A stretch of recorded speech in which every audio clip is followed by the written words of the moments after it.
Eto na yun sila. Dati hindi pa to ano, pila na yun kadawing. Pang-apat na araw na to. Dati hindi pa to ano, nag-ano sa akin, pero ngayon malapit na sila. Ayan yun. Alam na nila kakain na sila. Tapos ito din isa. Ito. Ewan ko na wala yung dalawa. Isa na lang kulang. 4, 6, 8. Ay, doon pala sa likod yung isa nanghihina.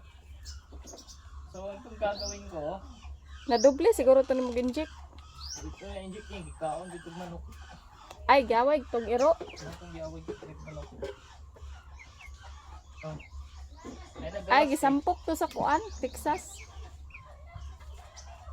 Ay, ang daming galis nito, parang akong galisin. Ay, sorry. Nganong gilain nimo siya? Dili, wala na akong gilain. Galis yung dyan na siya. Ikaw, nganong gilain nimo pagkaon? Di man manaog, hinig mo na siya buwan. Tarsan dyan na siya. Sa taas. Rin. Next ano naman ito, vitamins. Ngayon tuga. Sinuga ko muna para mawala yung ano. Nangangayayat nga sila, tingnan nyo. Walang mga kain. Pero ngayon, medyo okay na sila, maliksi na sila. Unlike nung bago ko silang kuha, pero palagi lang sila natutulog. Pero ngayon, pag tinatawag ko sila, lumalapit na sila ngayon. Dati hindi.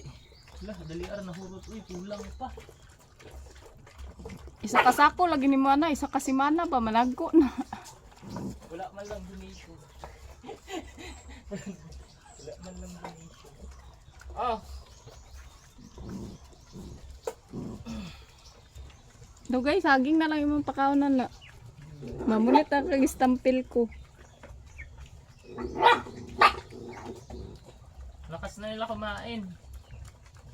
Kulang na yung isang kaldero nila.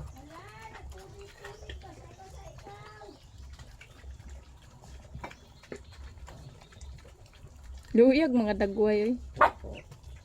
Baka susunod na araw nga, 2 araw. Kasi ngayon malamig kasi. So sa susunod na araw, papaliguan ko na to sila.